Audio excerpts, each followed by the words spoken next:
berbagi dengan kalian bagaimana cara mengecat rambut kalau kalian memiliki uban.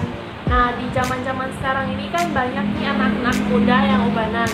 Aku sendiri dari kelas 6 SD udah mulai ubanan. Sepertinya memang faktor keturunan atau kurang vitamin B. Aku juga nggak pernah cek ke dokter. Jadi ini biasanya aku semenjak di SMA gitu, sekolahan aku udah mulai ngecat rambut.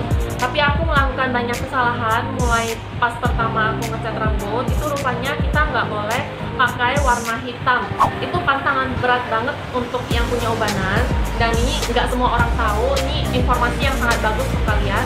Karena kalau kalian ngecat dengan warna hitam itu begitu nanti uban kalian tumbuh lagi itu akan nampak lebih kepara lagi. Jadi hasilnya nanti setelah melewati beberapa minggu dan ubannya mulai tumbuh, kalian akan merasa makin risih karena sangat ketara antara warna hitam legam dengan uban yang tumbuh.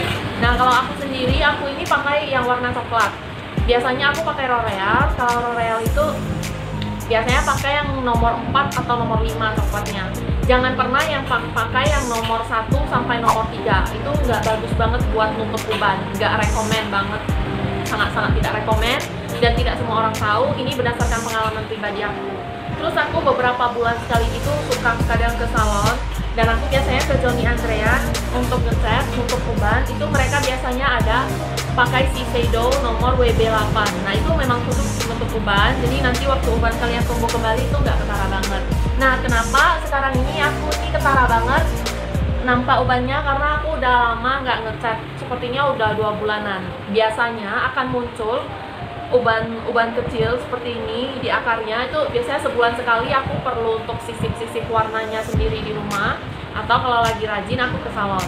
Tapi karena ini lagi males, jadi akhirnya aku tungguin banyak banget. Dan aku pikir ini bagus untuk sharing ke kalian supaya kalian tahu. Dan yang kemarin terakhir aku kan ke salon pakai Shiseido WB8 tersebut. Nah, ini aku beli juga yang sama. Jadi aku beli dari Shopee. Dan ini aku akan ngecat sendiri hari ini. Ini packagingnya rapi banget. Jadi benar-benar terlindung dari goncangan. Nanti untuk nama toko Shopee-nya akan aku lampirkan di kolom deskripsi. Kalian bisa lihat sendiri.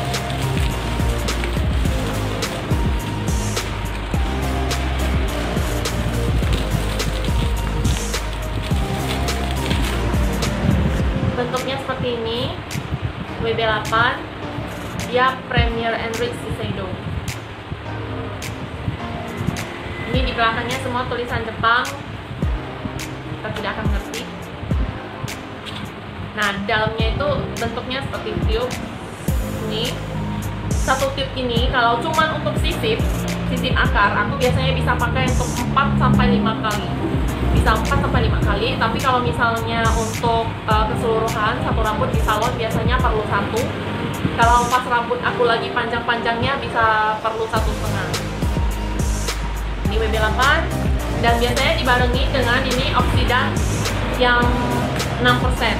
Oksidan 6% ini untuk ditampurin dengan WB8 ini karena ini nggak bisa dipakai tanpa oksidan ini. Nah, jadi satu tube ini, komposisinya satu tube ini, satu oksidan 6% ini. Kalau misalnya mau dibagi 4, artinya kita bagi 4. Biasanya aku takar sendiri, bagi 4. Terus yang dibutuhkan lagi, kalian butuh ini untuk nampung dan sisirnya. Jadi butuh ini 2, dan ini 2. Simpel ya. Nah, satu hal lagi, kalau kalian mau ngecat rambut, banyakan disaranin dan aku juga mengikuti, rambut itu jangan baru selesai dicuci. Kalau rambut baru selesai dicuci itu biasanya dia cenderung nggak mau, warnanya agak susah lengket. Jadi rambutnya itu agak dibiarin. Terus walaupun dia udah agak-agak keluar minyak kayak gini, ini minyak alami dari rambut akan sangat membantu untuk proses pewarnaan rambut kita. Nah, langsung mulai ya.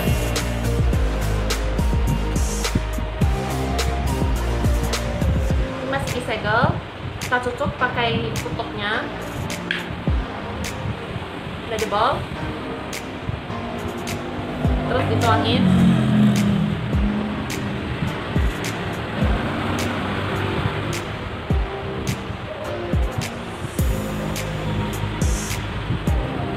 Sebanyak ini.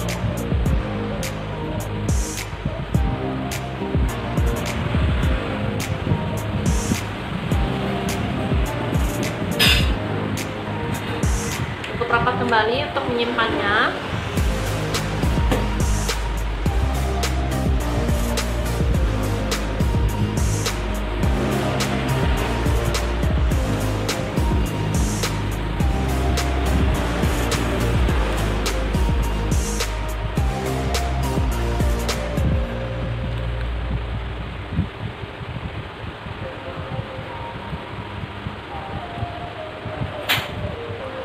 Kalau untuk oksidan ini aku biasanya campurin sedikit demi sedikit.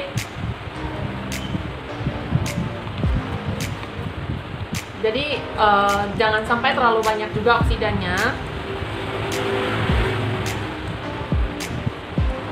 Sebenarnya takaran aslinya itu kan satu tube, satu saset oksidan. Tapi aku dari dulu biasanya nggak pakai begitu banyak oksidan,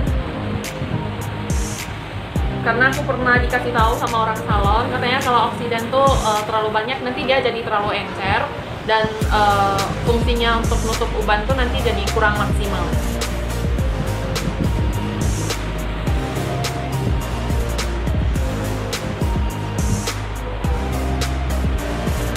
Krim seperti ini udah bagus sih teksturnya. Dia agak kental-kental gitu.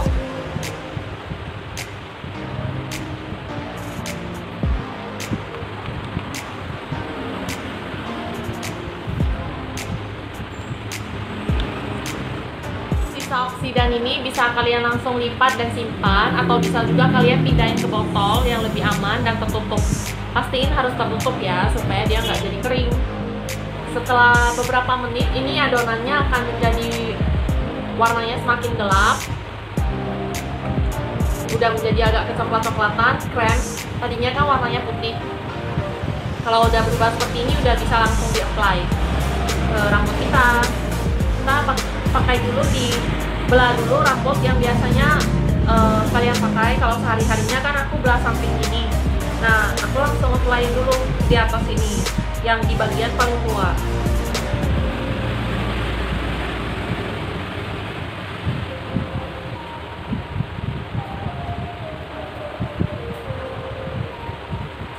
Paling luar kita pakai dulu satu lapis, isi rata, karena kita kan fungsinya untuk menutup uban. Jadi uban yang di bagian luar dan sisip, jadi ini harus di luar dulu.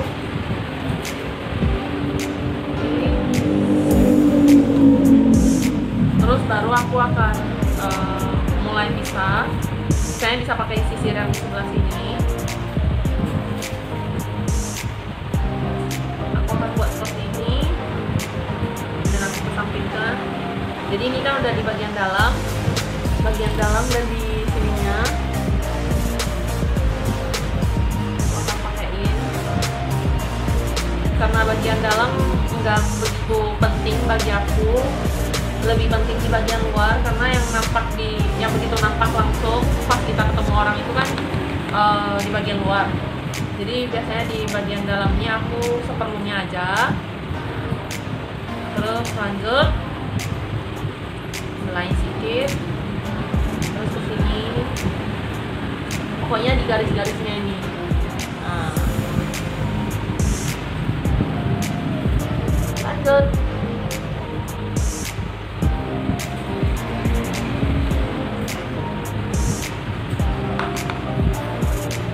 Mulai belajar ngecat sendiri itu dari zaman kuliah. Soalnya pas SMA pernah juga sih dicat sama tante aku, tapi itu kan aku masih nggak pandai, masih kurang informasi. Catnya warna hitam, cantiknya cuman seminggu 2 minggu. Setelah mulai muncul kembali ubannya, malah makin parah jeleknya.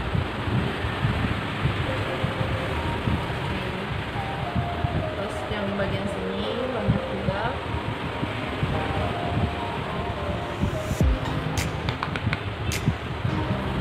Pakainya segini-segini aja.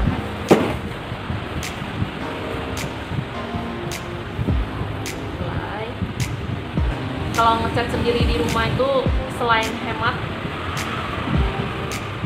juga waktunya kan bisa kita sesuaiin. Kalau misalnya ke salon kita kadang harus ngantri, so, pokoknya kita harus sudah sediain 2-3 jam di salon. Jadi ngecat sendiri di rumah juga ada keuntungannya tersendiri.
Satu hal penting lagi, kalau misalnya kalian punya luka di kulit kepala, sebaiknya tunda dulu untuk melakukan pewarnaan rambut.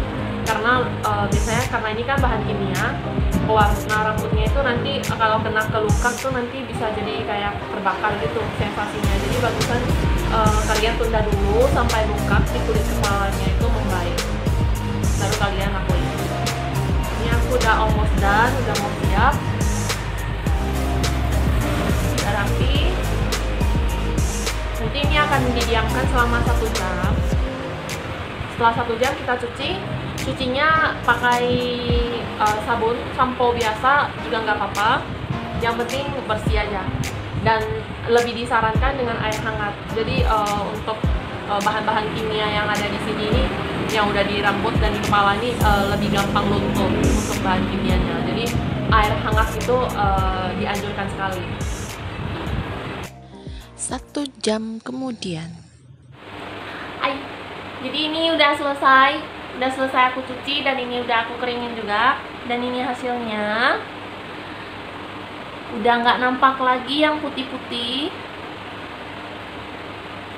udah kilat. Dan ini tadi waktu aku cuci, ini aku pakai Shiseido, ini benar-benar lembut banget. Beda dengan merek-merek lain yang pernah aku pakai, ini recommended banget, best. Nah, kemudian satu hal lagi, 2 hal sih. Satu hal pertama itu, kalau kalian mau ngecat rambut itu make sure untuk pakai baju yang lubangnya ini besar. Jadi nanti waktu setelah kalian diamkan 1 jam, kalian mau lepas baju untuk cuci itu atau apa, jadi nggak kena ke baju kalian. Kan sayang sih kalau bajunya ternoda. Tapi kalau misalnya kalau yang di salon kan beda, di salon kan kita dicuciin, dan kalau di rumah kita harus cuci sendiri, dan nggak mungkin dong kita nggak buka baju. Terus yang kedua itu tadi kan aku nggak pakai sarung tangan plastik karena aku kan udah terbiasa, udah bertahun-tahun aku lakukan terus, jadi udah mahir, jadi nggak bakal kena tangan. Sedangkan buat kalian yang baru pertama kali mau buat, mau coba itu, aku rekomen untuk pakai sarung tangan supaya nanti tangannya nggak berlepotan, karena nanti kalau setelah kena itu biasanya dia nggak bakal cepat hilang. Setidaknya dia bakal bertahan 2 hari atau 3 hari tergantung seberapa sering kita cuci tangannya. Seperti itu sih, biar kalian nggak kena ke tangan juga. Oh ya, dan tadi cucinya kan setelah 1 jam didiamkan, itu setelah dicuci pakai sampo biasa yang kalian pakai, itu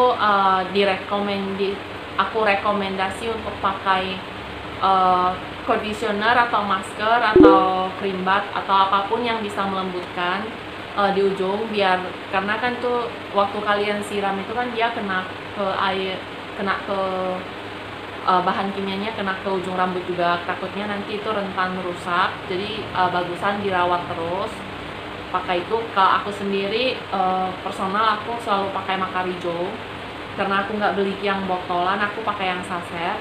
Itu Macarizo fungsinya sebenarnya untuk cream bath, tapi karena rambut aku ini kan tipe tebal dan bandel, jadi aku selalu butuh sesuatu yang melembutkan rambut aku. Jadi aku pakai itu setelah keramas sampo biasa dan pakai Macarizo itu, ya udah selesai deh cuci rambutnya. Dan setelah itu, setelah dikeringkan sampai setengah kering, juga pakai vitamin rambut tuh boleh vitamin rambut yang per butir-butir yang minyak itu, atau yang POM. Aku sendiri pakai yang POM, mereknya aku kurang ingat, tapi aku pernah tunjukin di video tutorial potong poni. Kalian bisa beli vitamin rambut di mana aja, dijual bebas di pasaran. Yang penting itu vitamin pasti bagus untuk rambut. Jadi tinggal kalian pilih aja yang cocok untuk kalian. Jadi aku suka banget, udah jadi muda kembali guys. Tadinya udah jadi nenek-nenek, sekarang udah muda balik. Ini tinggal di babyliss atau di kriwil, udah mantep banget. Sekian aja video aku hari ini untuk ngecat rambutnya. Jadi buat kalian yang muda, yang tua, atau siapapun yang pengen ngecat rambut sendiri di rumah, yang udah mulai ada ubannya sedikit-sedikit, itu boleh banget ikutin prosedur seperti yang aku tunjukin tadi. Mudah-mudahan bermanfaat buat kalian semua. Jangan lupa untuk subscribe, like, and share ya. Komen juga kalau kalian sukses melakukan seperti yang aku lakuin. Bye-bye.